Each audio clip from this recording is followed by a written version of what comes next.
Innal hamdalillah nahmaduhu wa nasta'inuhu wa nastaghfiruh wa na'udzu billahi min syururi anfusina wa min sayyiati a'malina. May yahdihillahu fala mudhillalah wa may yudlil fala hadiyalah. Asyhadu an la ilaha illallah wahdahu la syarikalah wa asyhadu anna Muhammadan abduhu wa rasuluh. Sallallahu alaihi wa ala alihi wa ashabihi wa man tabi'ahum bi ihsan ila yaumiddin. Amma ba'd.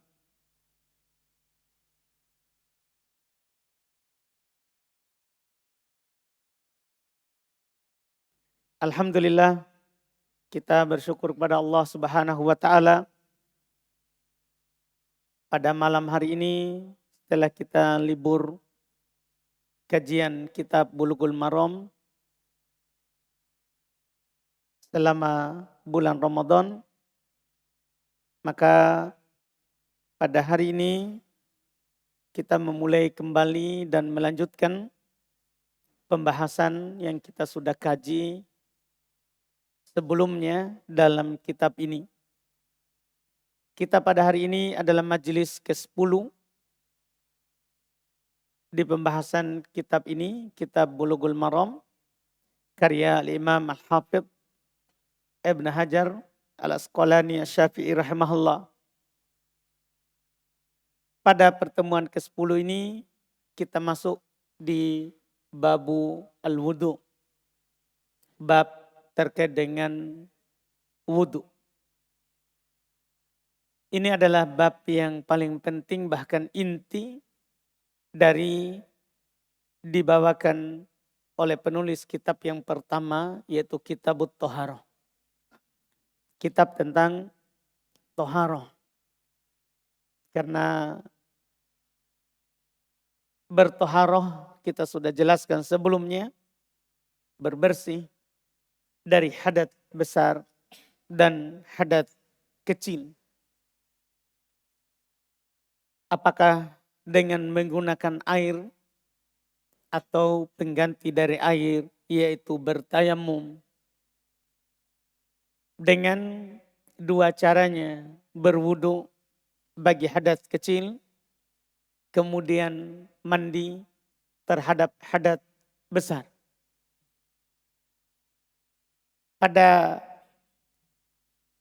bab ini beliau akan menyebutkan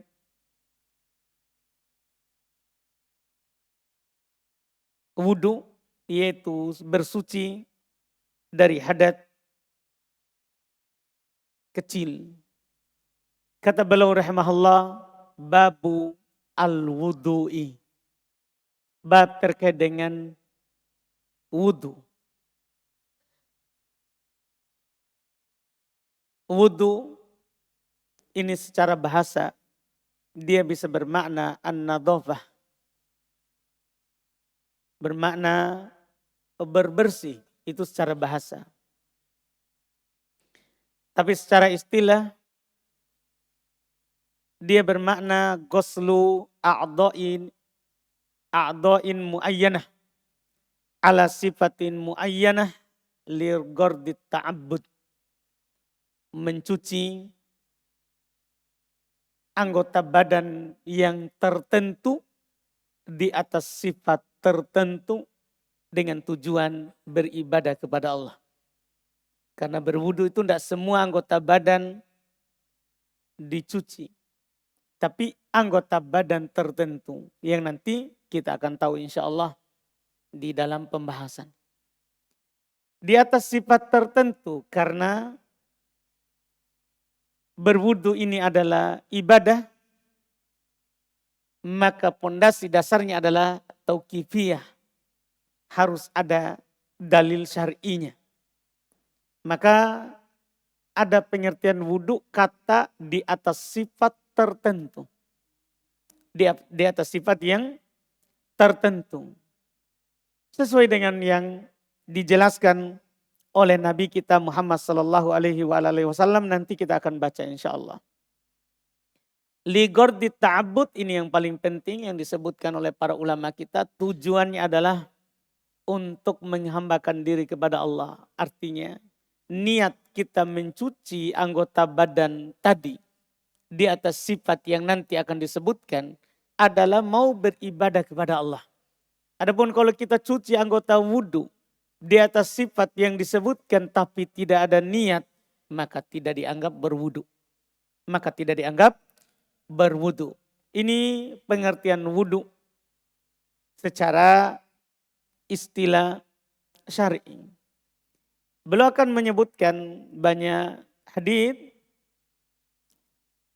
mulai dari apa yang dilakukan sebelum wudhu sampai nanti apa yang terkait dengan hal-hal yang perlu dilakukan ketika kita berwudhu.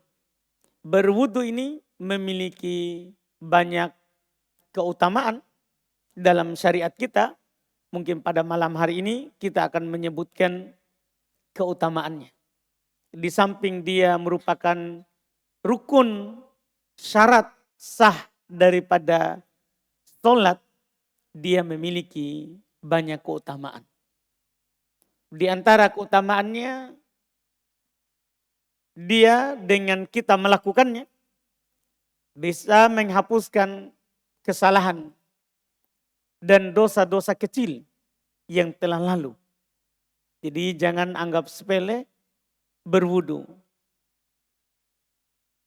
Karena ini adalah merupakan sebab terhapusnya dosa-dosa kita. Demikian pula meninggikan derajat dari pelakunya, dari orang yang berwudu itu.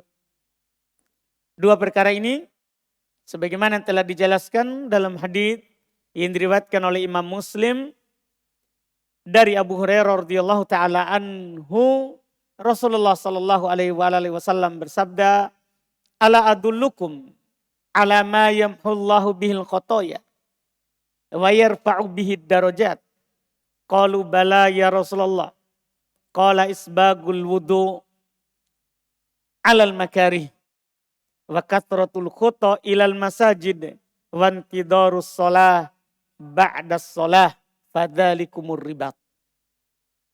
Kata Nabi, maukah kalian aku tunjukkan kepada sesuatu yang dengannya Allah akan menghapus dosa-dosa kalian dan menaikkan derajat kalian?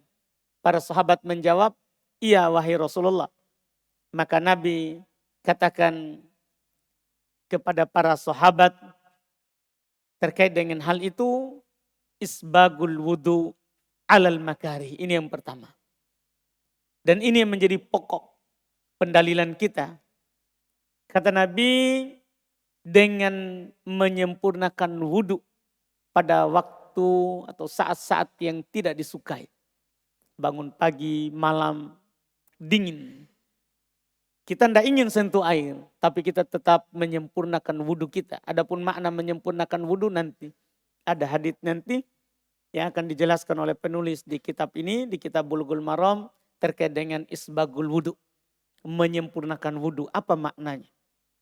Apa maknanya? Jadi tetap menyempurnakan wudu, apa maknanya? Nanti tentunya setelah kita menjelaskan bagaimana Nabi berwudu. Ya, bagaimana Nabi berwudu. Jadi kamu menyempurnakan wudu di waktu-waktu yang tidak disukai. Dan memperbanyak langkah ke masjid. Ini tambahan keutamaan dalam hadis. Artinya sering ke masjid. Tidak mungkin kita banyak langkah ke masjid kalau tidak sering ke masjid. Atau bisa juga maknanya adalah yang paling jauh tempat tinggalnya dari masjid. Sehingga kalau ke masjid banyak langkahnya. Banyak langkahnya. Sebagaimana didukung dalam hadits yang lain. A'dhamun nasi kata Nabi, ajron fis sholati aba'aduhum mamsya. Orang yang paling banyak, paling besar pahalanya dalam sholat adalah orang yang paling jauh langkahnya. Yang paling jauh tempat tinggalnya. Jadi ini mencakup dua itu. Kathratul khoto ilal masajid, banyak melangkah ke masjid, bisa dua itu. Bisa bermakna sering ke masjid, bisa juga bermakna jauh rumahnya dari masjid. Nah ini sebab dihapusnya dosa dan tingginya derajat. Kemudian perkara berikutnya adalah intidharus shalah ba'da shalah, menunggu sholat setelah sholat. Seperti tadi kita masuk masjid, sholat maghrib. Sekarang kita menunggu sholat isya. Walaupun kita lagi taklim, tapi kan kita harus berniat menunggu sholat. Jangan sampai kita rugi dari pahala ini. Kita harus datang sholat maghrib sambil taklim, harus ada niat. Karena ibadah itu butuh niat. Pahala itu butuh niat. Makanya orang datang taklim itu kadang mendapatkan pahala yang sangat banyak. Yang kadang juga tidak didapatkan oleh teman di sampingnya. Sama-sama duduk, tapi tidak sama pahalanya. Kenapa? Tergantung niat. Kita sudah baca hadits yang telah berlalu di kitab ini. Nabi SAW bersabda, innamal amalu binniyat wa innamal likulli imri'in ma nawa. Sungguh amalan itu tergantung pada niatnya dan setiap orang hanya akan mendapatkan apa yang dia niatkan. Jadi sekarang termasuk hal yang menggugurkan dosa kita, yang meninggikan derajat kita adalah menanti sholat setelah sholat. Setelah kita sholat, kita tunggu waktu sholat berikutnya. Kemudian setelah itu Nabi menegaskan menunggu sholat setelah sholat, fadalikumur ribat. Itu adalah ribat. Menjaga di perbatasan perang. Jadi kita sekarang kan tidak ada perang. Kita juga bukan tentara pemerintah yang menjaga di perbatasan negara. Kita berada di Makassar, negara bukan perbatasan perang. Iya, daerah bukan perbatasan perang. Tapi maukah kita mendapatkan pahala itu? Caranya mudah. Yaitu kita menanti sholat setelah sholat. Itu namanya penjagaan. Itu namanya penjagaan. Inti dari poin pembahasan kita adalah yang pertama. Menyempurnakan wudhu itu menggugurkan dosa. Dan mengangkat derajat. Kemudian di antara keutamaannya. Yang ketiga, pada hari kiamat. Akan mendapatkan cahaya pada wajah, kedua tangan, dan kakinya. Orang berwudu akan bangkit pada hari kiamat dalam keadaan bercahaya, tangan, kaki, wajah. Bercahaya. Disebabkan karena wudunya. Dalam hadits yang diriwayatkan oleh Imam Al-Bukhari dan Imam Muslim dari Abu Hurairah radhiyallahu taala anhu, beliau berkata Nabi SAW bersabda, inna ummati yud'auna yaumal qiyamati gurran muhajjalin min atharil wudu. Faman istata'a minkum ayyutila gurratah falyaf'al.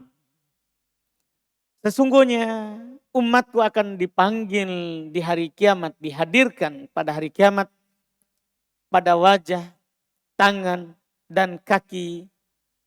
Pada wajah, tangan, dan kakinya yang bercahaya karena bekas wudhu. Karena bekas wudhu mereka. Oleh karena itu, kata beliau, barang siapa yang ingin memperpanjang cahayanya, maka hendaklah dia lakukan. Makanya Abu Hurairah, beliau kalau berwudhu, itu beliau lebihkan sedikit. Kalau beliau mencuci tangannya, itu beliau melewati siku. Kalau belum mencuci kakinya, belum lewatkan mata kaki. Kan batasnya adalah, sebagaimana nanti kita akan jelaskan wudhu, batasnya adalah ini siku. Dan pendapat yang kuat, siku ini masuk. Siku ini masuk. Nanti kita akan jelaskan insya Allah. Ini bukan saatnya. Iya, ada nanti haditsnya. Batas dari mencuci kaki adalah mata kaki. Kaki memiliki dua mata, ada luar, ada dalam. Itu batas mencuci kaki. Tapi Abu Hurairah kalau mencuci, dia kasih lewat dari sikunya ini. Kalau belum mencuci kaki, belum lewatkan dari mata kakinya. Karena ucapan Nabi itu sampai di min atharil wudu. Umatku akan dipanggil pada hari kiamat dalam keadaan bercahaya bekas wudunya. Bekas wudunya. Kata Abu Hurairah, siapa yang mampu di antara kalian yang mau memperpanjang cahayanya, lakukan. Ada orang kadang dia cuci kakinya sampai ke lutut. Itu bukan kewajiban. Cuman itu adalah siapa yang mau panjang cahaya kakinya, silakan. Dan ini tidak kewajiban. Kenapa bukan kewajiban? Karena ini bukan anjuran dari Nabi. Ini anjuran dari Abu Hurairah. Sahabatnya Nabi. Sahabatnya Nabi. Jadi harus dipotong, harus dipahami ini hadis bahwa ya dari ucapan Nabi kita Muhammad SAW itu sampai di sini saja. Adapun ini ucapannya Abu Hurairah yang diidraj, dimasukkan oleh perawi hadis ke ucapan Nabi, tapi bukan ucapannya Nabi. Karena kenapa? Karena kalau kita tahu ini adalah bukan dari ucapan Nabi, nanti kita akan ya mengetahui dia berarti ya kalau ini kita katakan ya kita katakan nanti ini adalah bukan bagian dari ucapan Nabi, ada faedah fikihnya. Kalau kita masukkan ucapan ini dari ucapan Nabi, maka kita akan mengatakan wajib melebihkan air wudhu. Dari ke siku wajib kita lebihkan di atas. Tapi yang benarnya tidak wajib. Karena ini bukan anjuran ucapan dari Nabi, ini adalah ucapan dari Abu Hurairah yang diselipkan oleh Al-Imam Az-Zuhri, perawi hadis dari ucapan Nabi, padahal ucapan Abu Hurairah radhiyallahu taala anhu. Makanya kita katakan fikih daripada Abu Hurairah, beliau memperpanjang wudunya. Kalau beliau cuci tangan sampai ke adud, sampai ke lengan atas. Kalau beliau mencuci kakinya, maka melewati mata kaki. Melewati mata kaki. Ini yang disebutkan. Jelas yang menjadi poin pokok pembahasan kita adalah ya yang sebelumnya tadi, yaitu ya pembahasan keutamaan berwudu.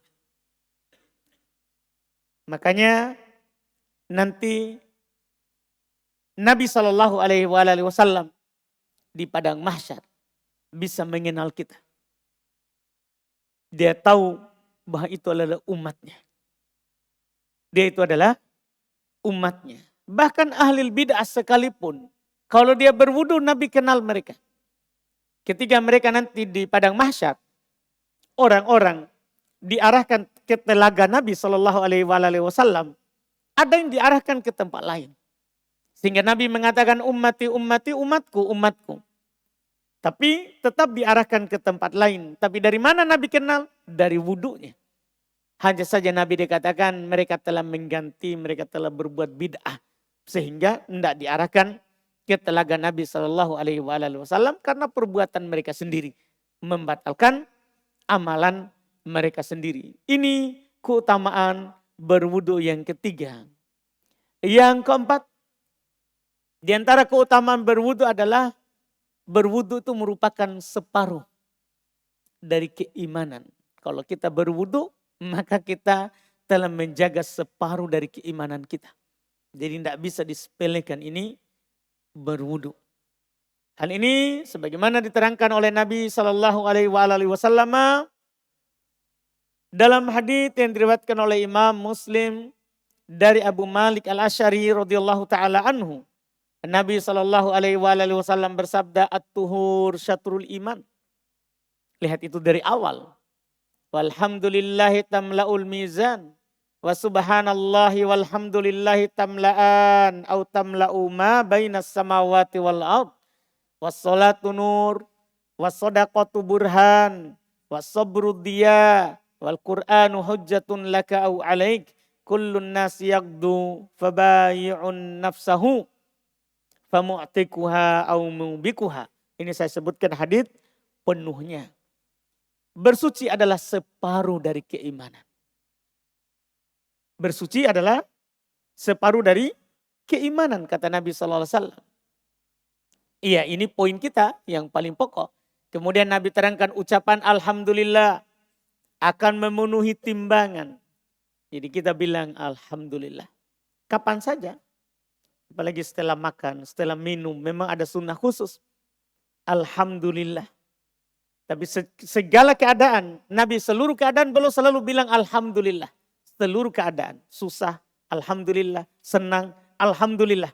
Yang mana kita kadang hanya senang, Alhamdulillah. Bahkan hanya saat makan baru Alhamdulillah. Tapi Nabi setiap keadaan, Alhamdulillah. Kenapa? Karena ini ucapan adalah memiliki keutamaan. Ucapan Alhamdulillah akan memenuhi timbangan. Kemudian sedangkan subhanallah dan alhamdulillah akan memenuhi ruang langit dan bumi. Jadi langit dan bumi itu setanding dengan ucapan alhamdulillah dan subhanallah. Salat adalah cahaya. Sedekah itu merupakan bukti keimanan. Kesabaran itu merupakan sinar yang menerangi seorang hamba. Dan Al-Quran itu merupakan hujjah yang akan membela atau akan menuntutmu. Setiap orang akan melakukan amal untuk menjual dirinya. Maka sebagian mereka ada yang membebaskan dirinya dari siksaan Allah. Dan sebagian yang lain ada yang menjerumuskan dirinya dalam siksaan Allah. Karena setiap orang masuk di pagi hari melakukan transaksi untuk dirinya. Ada yang menjual dirinya untuk surga.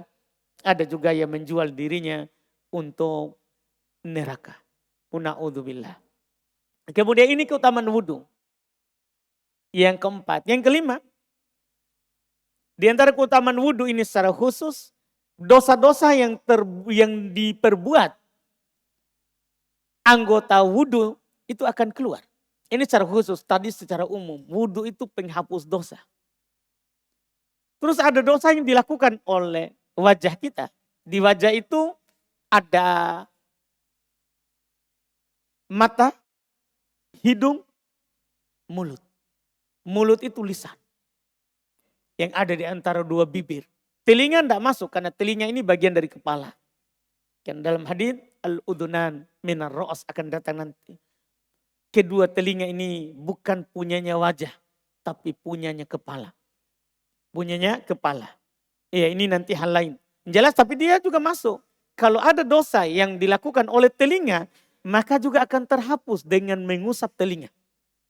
Jadi dosa-dosa yang diperbuat oleh anggota wudhu. Itu akan keluar dan terhapus bersama dengan keluarnya tetesan air wudhu. Hal ini sebagaimana diterangkan oleh Nabi SAW.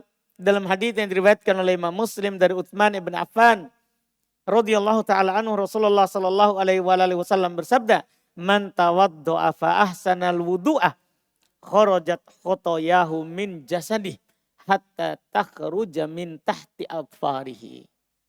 Barang siapa yang berwudu dengan memperbagus wudunya. Sama nanti memperbagus wudunya apa maksudnya. Ini kita akan pahami setelah tahu cara berwudu. Siapa yang berwudu dan dia memperbagus wudunya. Tadi berwudu dan menyempurnakan. Sempurna maksudnya juga bagus. Maksudnya juga bagus. Maka kata Nabi, kharajat khotoyahu, akan keluar dosa-dosanya. Ya, min jasadihi, dari badannya. Dari alat wudunya itu. Hatta takhruja min tahti adfarihi. Ya, sampai keluar dari bawah kuku-kukunya. Jadi dari bawah kuku-kukunya juga akan keluar. Lebih rinci lagi ini hadis setelahnya. Dari Abu Hurairah dalam riwayat Imam Muslim. Kata Nabi SAW, "Idza tawaddo'al abdul muslim awil mu'min." Apabila seorang hamba muslim atau hamba mukmin berwudu, faghassala wajah. Kemudian dia mencuci wajahnya. Tentunya mencuci wajah. Itu masuk berkumur-kumur, masukkan air ke hidung, mengeluarkannya, kan itu semuanya wajah. Dia mencuci wajahnya. Maka kharaja min wajhihi kullu khati'atin nadhara ilaiha bi'ainaihi ma'al ma'. Maka akan keluar dari wajahnya setiap seluruh kesalahan yang dilihat oleh kedua matanya kepadanya bersama air. Au ma'a akhir qatril ma', atau bersama akhir tetesan air. Jadi keluar dari awal kita cuci sampai tetesan terakhir dari wajah. Keluar dosanya.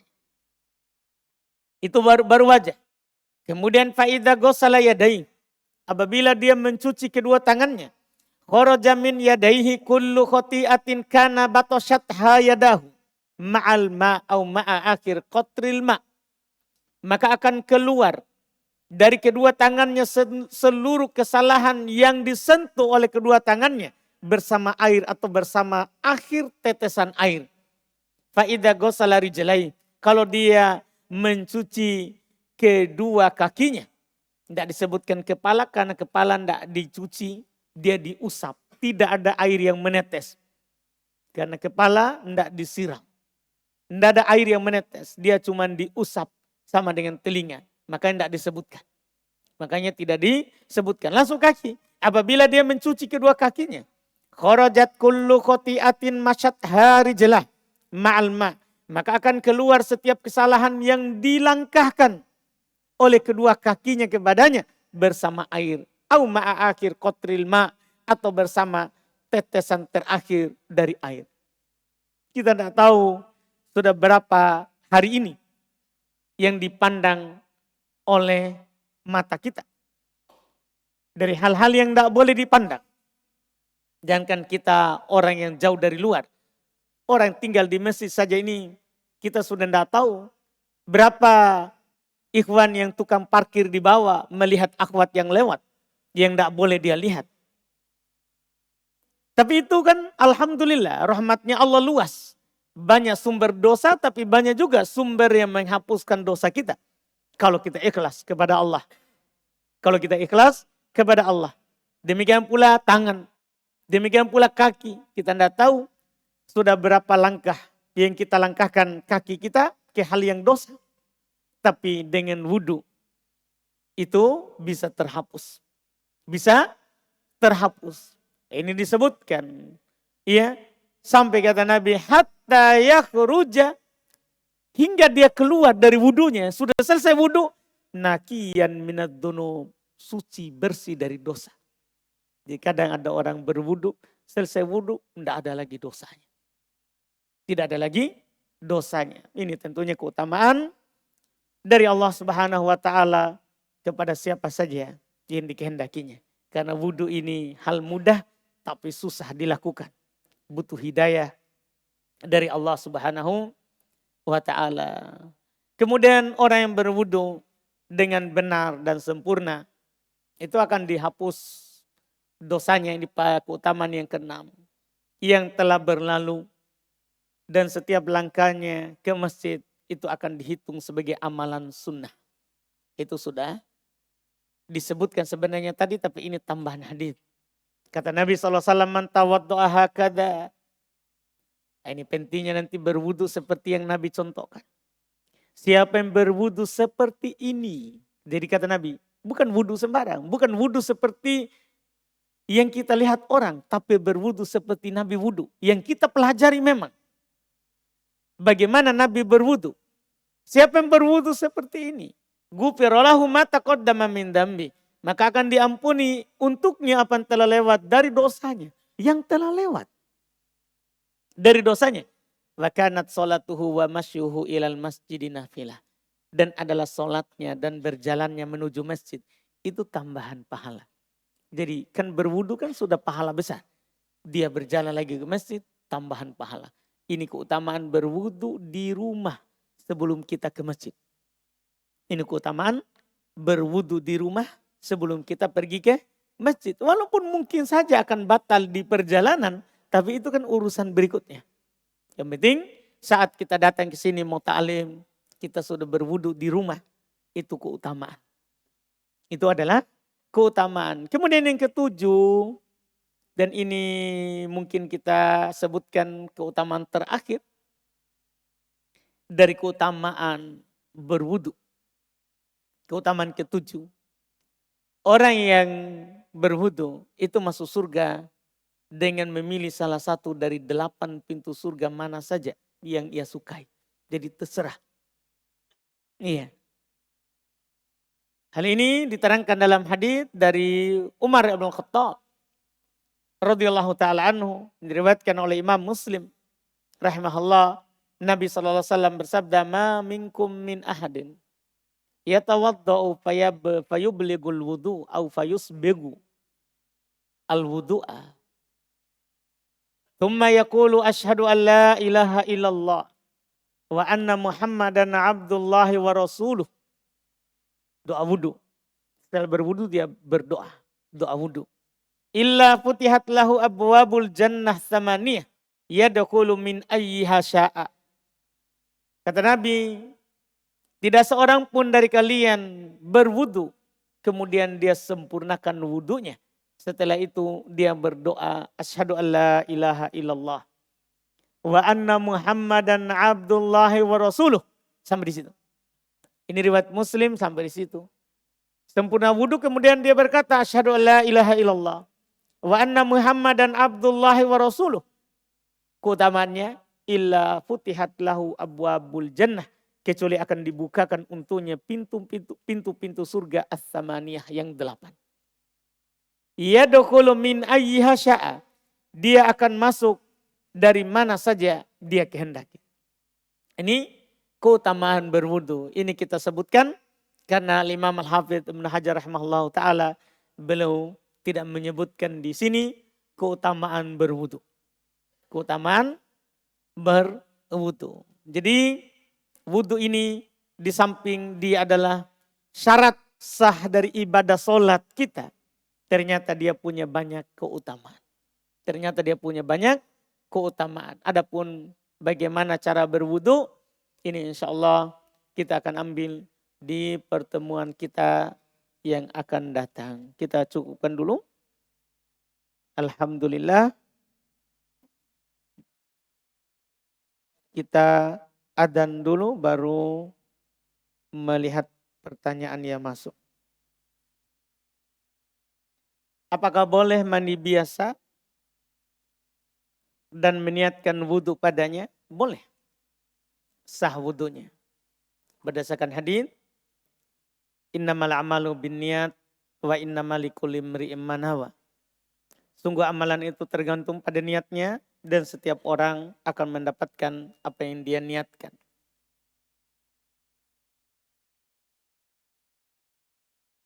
Apakah mandi biasa bisa diniatkan untuk sholat? Artian sesudah mandi tidak berwudu lagi untuk sholat. Sama pertanyaan. Mandi biasa bisa diniatkan untuk sholat, maksudnya untuk wudu. Dia langsung berwudu. Niatnya wudu dengan mandinya itu. Itu dibolehkan. Iya. Walaupun dia tidak wudu setelahnya, dia sholat dengan niatnya sebelumnya, itu sah.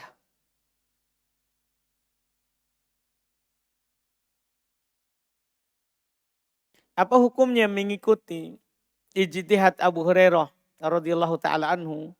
Boleh diikuti. Tapi untuk mengatakan sunnah atau wajib tidak. Ya, karena menjadi patokan dalil adalah apa yang dilakukan oleh Nabi adalah Quran, sunnah, ijma', kesepakatan dan qiyas. Adakah ijma' sahabat dalam menanggapi hadis tentang memperpanjang wudhu? Tidak ada penukilan. Tidak ada penukilan. Kan ini dinukil dari perbuatan dari seorang sahabat. Apakah ada penukilan semua sahabat memperpanjangnya? Ya. Tidak ada penukilan. Kalau ada ijma' jelas, maka kita katakan itu adalah hujah. Itu adalah hujah. Fadal, sambil kita menunggu dari akhwat, kalau ada pertanyaan, boleh langsung. Silakan.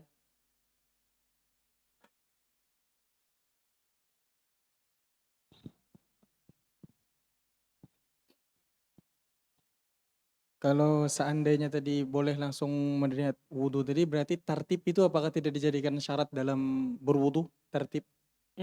Apabila kan ketika mandi biasa itu kan kadang tidak tartib tuh. Langsung kaki dulu apa segala. Kan dia bukan hanya menyiram kaki niat wudhu, tapi mandi. Jadi pasti masuk tartib di dalamnya. Sudah pasti masuk tartib.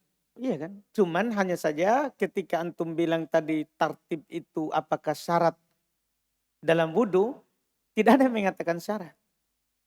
Tartib dalam wudhu itu sunnah atau wajib? Sunnah atau wajib? Pendapat yang kuat dia adalah wajib. Tidak membatalkan wudhu tapi berdosa kalau orang sengaja. Tidak tartib. Cuman ini kan orang ketika dia mandi bukan dia cuci kakinya yang niatkan wudhu. Tapi dia mandi. Kan dia mandi itu kan kapan dibilang mandi? Ya kalau dia siram seluruh badan. Dengan menyiram seluruh badannya itu sudah masuk tartib di dalam. Dengan niatnya itu. Paham kan? Syukran. Jazakallah khairan. Fadal.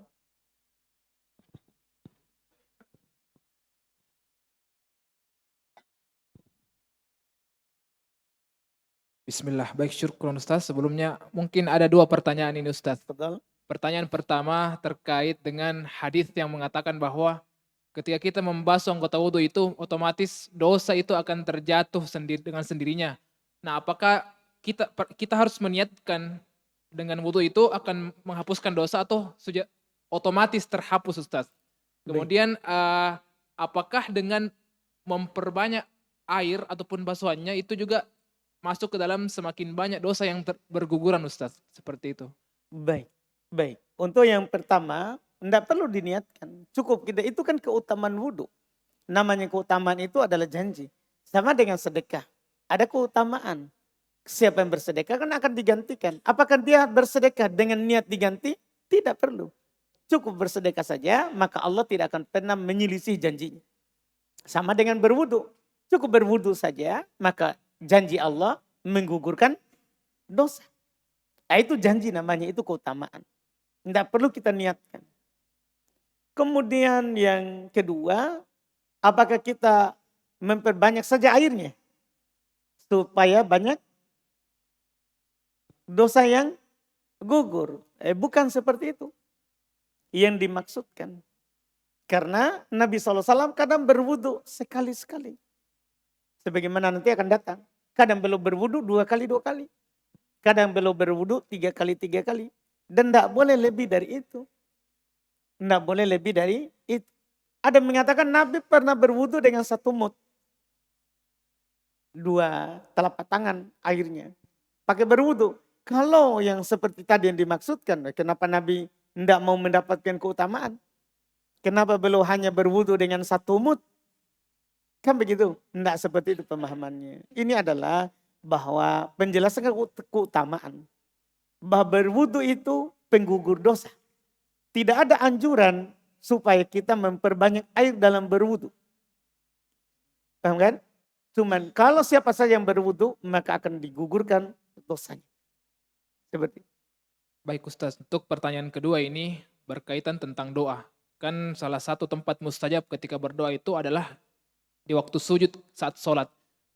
Dan dalam hadis yang pernah saya dengar itu bahwa doa itu tertahan di langit sampai seseorang itu bersalawat kepada Rasulullah. Nah, yang ingin saya tanyakan, apakah boleh seseorang itu membaca salawat ketika sujud ataupun membaca puji-pujian yang lain di luar dari bacaan salat dan itu sebagai muqaddimah untuk masuk ke dalam doa? Apakah diperbolehkan seperti itu, Ustaz? Hadis apa itu? Yang tadi tertahan di langit? Wallahu a'lam, mungkin lafaznya yang keliru yang saya ingat Ustaz. Coba lagi dicari tahu. Iya. Jelas bahwa bukan syarat daripada berdoa kita bersolawat. Bukan syarat. Tapi kalau kita bertanya bahwa boleh nggak dalam sujud kita berdoa, kita bersolawat. Kita memuji Allah. Boleh, bersolawat kan doa. Bahkan dari kalangan Syafi'iyah, mereka mengatakan bahwa doa yang paling baik itu adalah kita bersolawat. Kita mendoakan Nabi kita.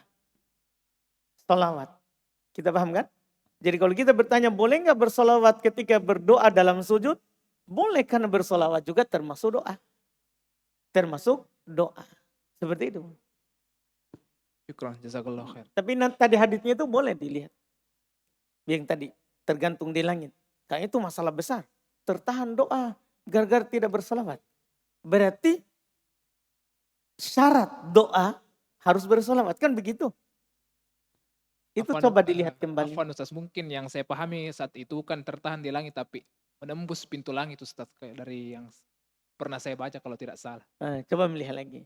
Berarti kan kalau doa yang ada solawatnya bisa menembus pintu langit, itu namanya keutamaan. Keutamaan berdoa yang dibarengi oleh solawat. Bukan doa kalau tidak bersolawat tidak naik. Nah, doa itu Allah berfirman jelas. Wa qala rabbukum ud'uni astajib lakum. Rob kalian berkata, berdoa kepadaku saya akan kabulkan. Kan begitu kan? Iya. Doanya Dzannun, Nabi Yunus, tidak ada sholawat. Belum mentauhidkan Allah. Dikabulkan doanya, kan begitu. Masalah banyak doa. Tidak ada sholawat di awal diajarkan. Kan begitu. Tapi butuh dilihat itu tadi hadis. Ya kan? Saya coba bahas, datangkan pekan depan. Dah kertasnya. Masya Allah. Jazakallah khairan.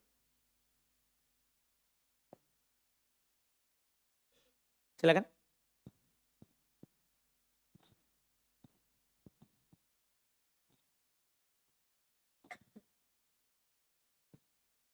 Nah, bismillah.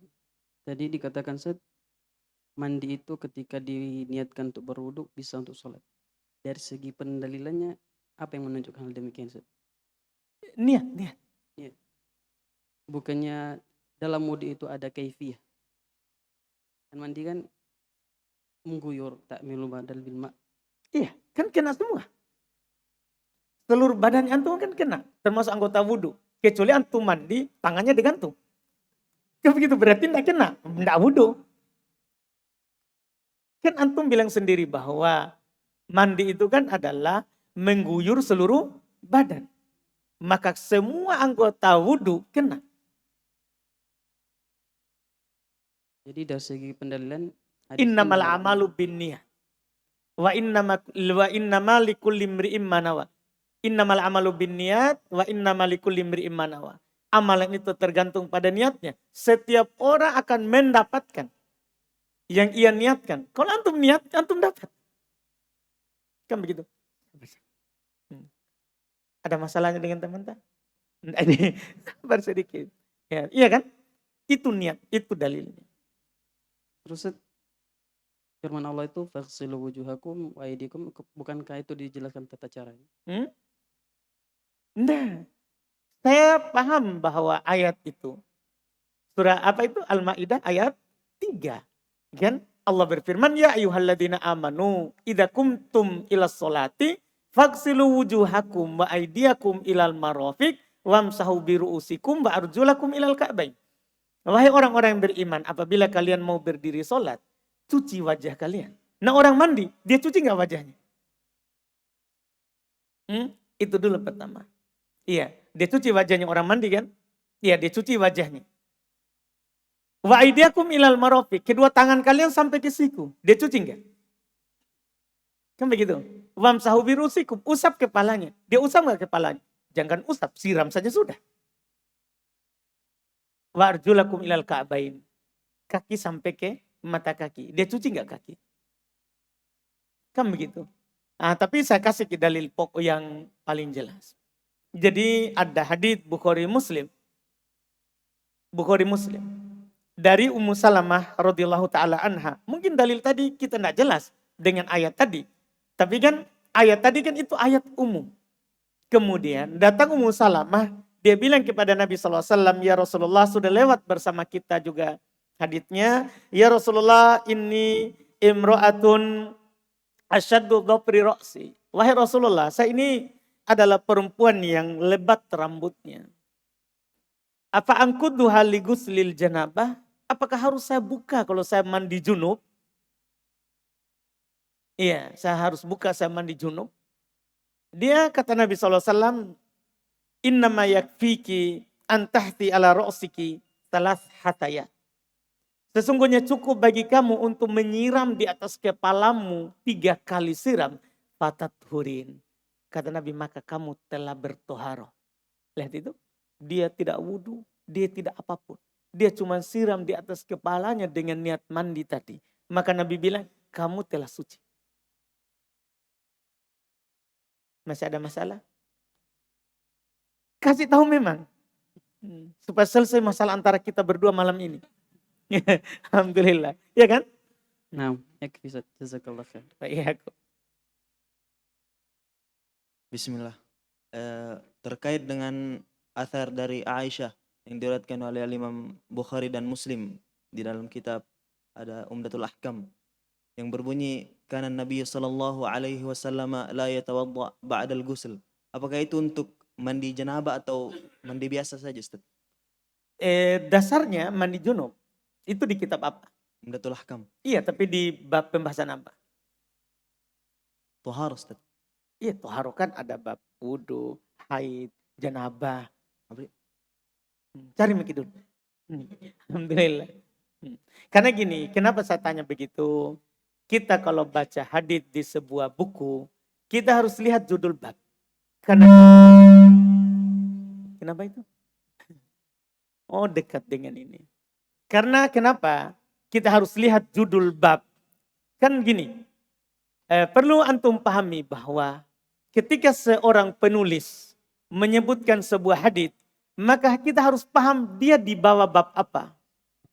Apa judulnya? Karena judul ini adalah fikih dari hadis yang dia bawakan.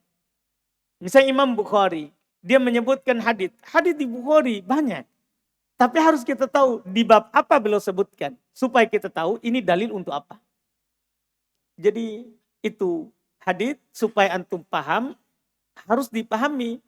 Tadi Al-Imam Abdul Ghani Al-Maqdisi, pengarang Umdatul Ahkam tadi, dia sebutkan di bab apa. Supaya kita paham, supaya kita tahu cara mencari. Nah, itulah ilmu dari para ulama, para ustadz. Kenapa dia tahu ini dalil hadis untuk apa? Ya kita melihat dia sebutkan di bab apa. Karena judul bab itu menentukan sisi pendalilan. Jadi sekarang kita mau tanya ini hadis tadi bahwa Nabi tidak wudu setelah mandi. Lihat hadis itu disebutkan di bab sifat wudu atau di bab mandi junub. Paham kan? Cari lagi. Di sini ada pertanyaan lewat kertas. Alhamdulillah. Sertifikat rumah atas nama ibu saya. Apakah saya anak dari ayah saya? Beda ibu mendapatkan hak waris? Tergantung. Harta tadi itu sebenarnya punya siapa? Karena yang dianggap bukan surat. Tapi hak milik. Tapi hak milik. Iya, milik siapa itu rumah? Kalau itu adalah miliknya ayah, cuman atas nama ibu. Kecuali ayah waktu saat dia atas nama ibu, memang dia sudah kasih ke ibu. Itu butuh lagi lain. Itu namanya hibah. Berarti sudah milik ibu. Kita tidak dapat. Tapi kalau itu rumah atas nama ibu, cuman hartanya ayah, bukan dikasih ke ibu. Cuman biasa orang Bugis, orang Makassar ya, semua harta atas nama istri. Gitu Pak ya. Mengaku Bapak. Iya baik. Iya kan enggak ada masalahnya. Cuma kan ini butuh dilihat dalam warisan. Jadi kalau hanya atas nama ibu, maka anak dari istri pertama, istri kedua semua dapat karena harta dari ayah. Harta dari ayah. Itu yang diperhatikan wallahualam.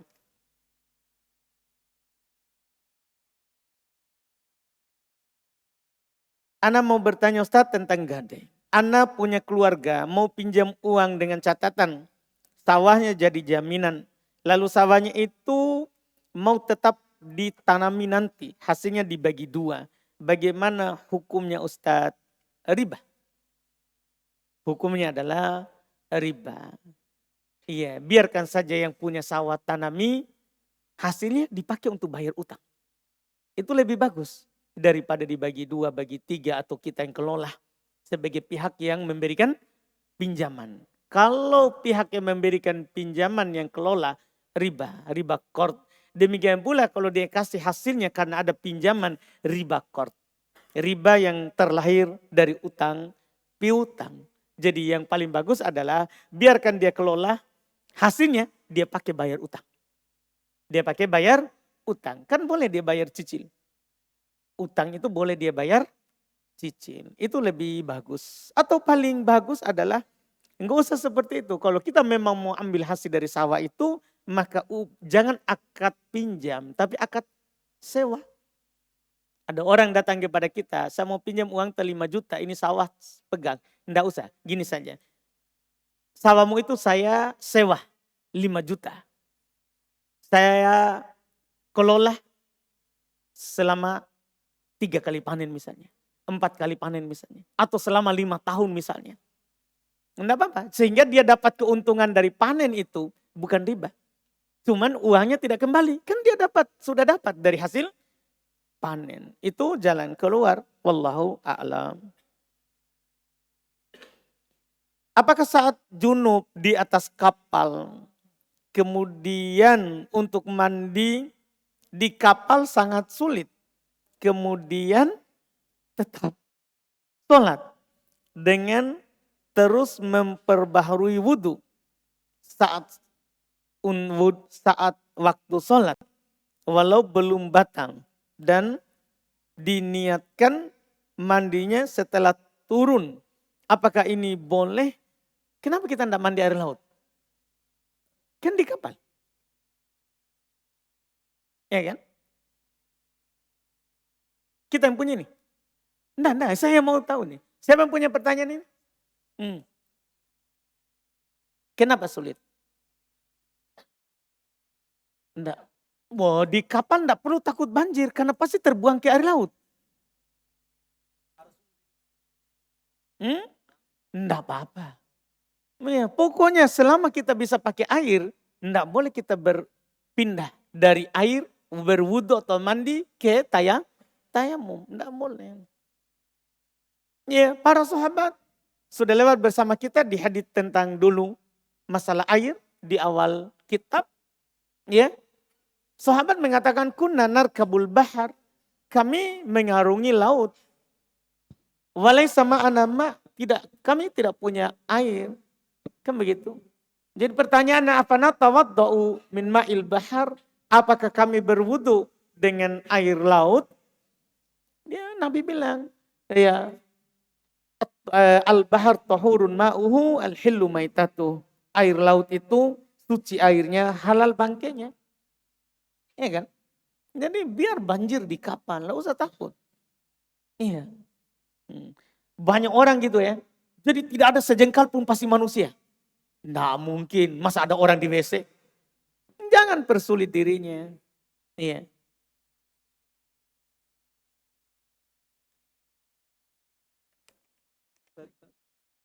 Silakan.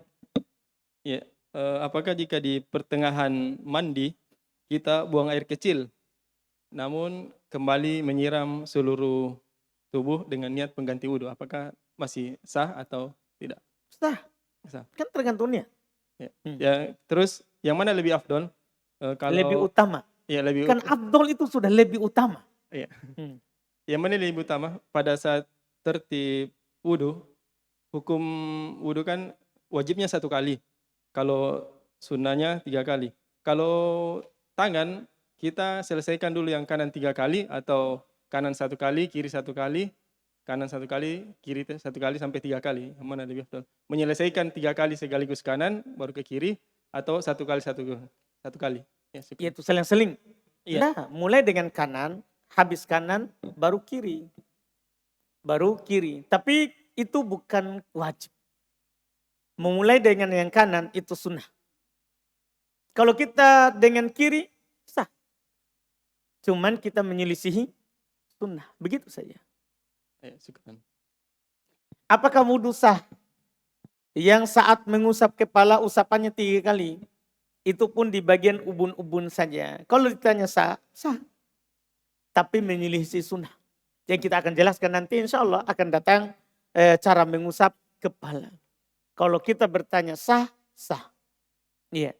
Dan mencuci kaki hanya disiram saja tanpa menggunakan tangan. Langsung siram berarti di keran air ya. Tanpa tangan. Berarti dia tidak siram pakai tangan. Maksudnya ada air turun dia langsung letakkan kakinya. Sah, yang penting tersiram semuanya. Iya, kan tidak wajib menggosok dalam berwudu.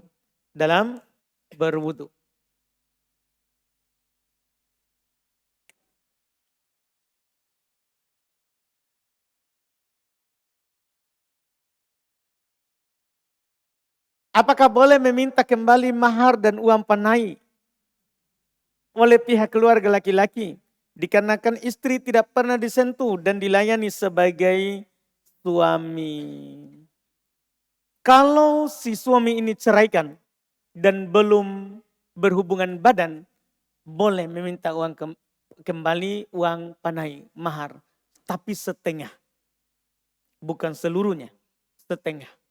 Tapi syaratnya belum dukhul, belum berhubungan badan. Seperti ini. Dan harus dia ceraikan. Kalau hanya keluarga langsung karena belum disentuh saja, enggak boleh. Iya, siapa tahu dia enggak sentuh tapi karena ada sesuatu. Ya, dia nikah ternyata pas haid. Kan susah. Ya. Atau bisa saja dari pihak si laki-lakinya. Saat dia mau sentuh selalu mati mesinnya.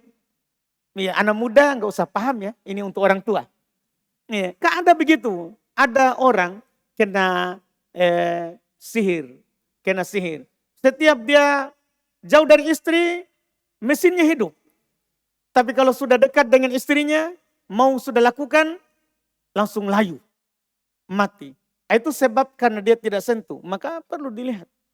Ya, masalah itu jelas siapa yang menikah kemudian tidak sempat mendatangi istrinya, langsung dia ceraikan. Ya, dia sudah akad paginya. Pada saat malam dia datang ke kamar istrinya, langsung dia melarikan diri. Dia ceraikan. Maka boleh dia minta kembali mahar setengah. Setengah.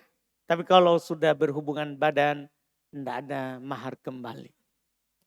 Ketawa Bapak. Alhamdulillah. Apalagi kita sudah punya anak, mau minta mahar kembali, itu mau dipukul. Bagaimana jika setelah wudhu tidak sengaja menginjak kotoran cicak atau burung? Apakah wudhu batal? Ini masalah tentunya karena belum atau tidak hadir di majelis sebelumnya. Kita kan sudah bahas terkait dengan najis. Kotoran burung, kalau burung itu dimakan dagingnya, itu kan tidak najis. Sehingga tidak membatalkan wudhu. Iya, kotoran burung yang dimakan, semua burung yang dimakan dagingnya.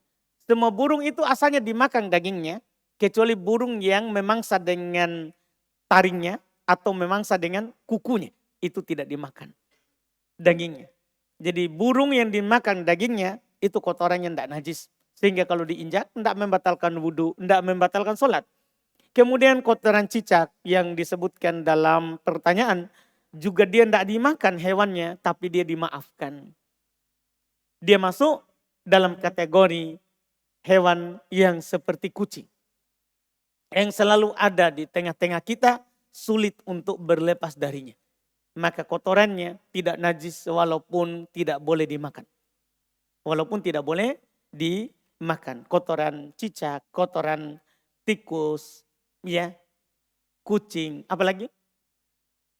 Yang semisal dengannya, itu tidak najis.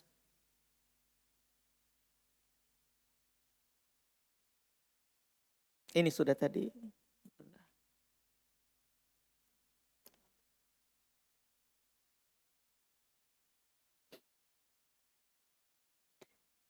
Apa Ustadz, saya akhwat yang tinggal di Parigi sebelum Malino, tapi bukan bagian dari Malino. Aduh, apa ini? Negara tersendiri? Bagiannya siapa dia ini? Pertanyaan saya, apakah termasuk safar jika saya dari Parigi ke Masjid Jannatul Firdaus untuk taklim Ustadz? Mana ini? Parigi ini mau ditahu dulu. Siapa yang tahu? Ikhwan. Parigi di Palu. Jauhnya judul Palu sama Malino saudaraku. Aduh, Allahu Akbar.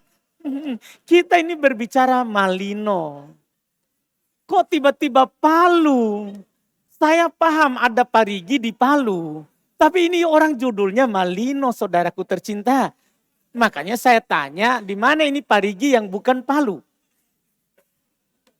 Nah, siapa tahu ini Parigi yang bukan Palu tapi dia sebut bukan juga Malino. Berarti kan otomatis ke sini. ke daerah Malino ini. Lewati Bili-Bili. Ya. Salutoa. Di mana itu di? Baik, semoga ini akhwat dapat jodoh supaya kita pergi acara pernikahan sana supaya tahu. Baik, ini Salotoa berarti ini Salotoa sebelum Malino.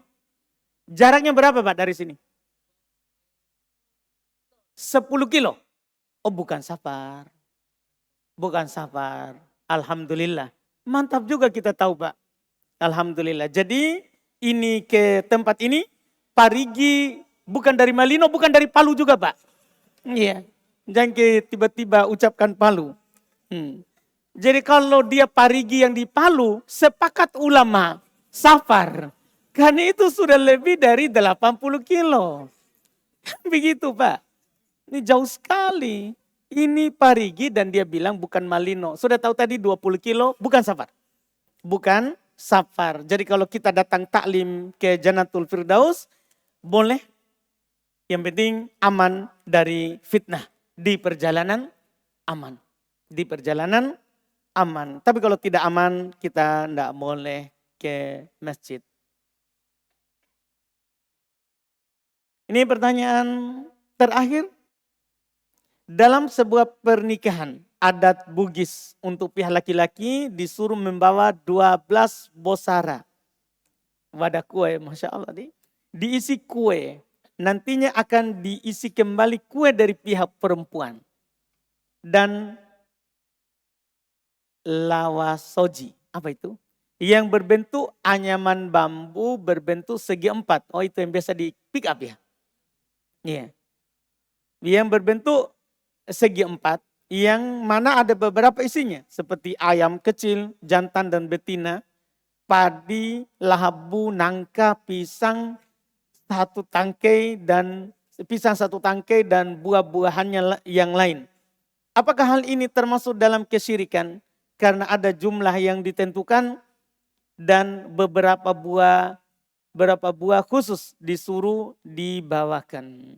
Kalau ada keyakinan khusus, kalau kita tidak bawa akan sial, kalau kita bawa akan tidak sial, itu kan sudah tatoyur. Kalau kita bertanya apakah itu syirik, kalau ada keyakinan itunya, syirik. Kata Nabi SAW, at-tiaratu syirkun, tatoyur itu khurafat. Pamali itu syirik. Itu syirik. Syiriknya apa? Tergantung keyakinannya lagi. Kalau dia meyakini bahwa pernikahan itu bahagia murni karena itu bawaan, syirik besar. Tapi kalau dia meyakini itu hanya sebab kebahagiaan, syirik kecil. Yang jelas ini semua akan bernilai syirik. Akan bernilai syirik. Ya cuman kalau kita orang Bugis itu sudah kita nasihati, mereka tetap jalankan, pernikahan kita sah. Kita tidak berdosa karena sudah dinasihati, menikah saja. Enggak usah, jangan sampai gara-gara bosara kita tidak jadi akad. Iya, ada orang yang saya jumpai begitu. Kenapa antum belum menikah? Wah susah saya Ustadz, orang tuaku harus adat Bugis. Ya menikah saja. Masalah orang tua pakai adat Bugis itu urusannya. Yang penting kita sudah nasihati. Yang penting kita sudah nasihati. Itu wallahu a'lam. Baik, kita cukupkan. Mudah-mudahan bermanfaat. InsyaAllah kita lanjut lagi di pertemuan akan datang. Subhanakallahumma hamdik. Asyhadu an la ilaha illa anta astaghfiruka wa atubu ilaik. Assalamualaikum warahmatullahi wabarakatuh.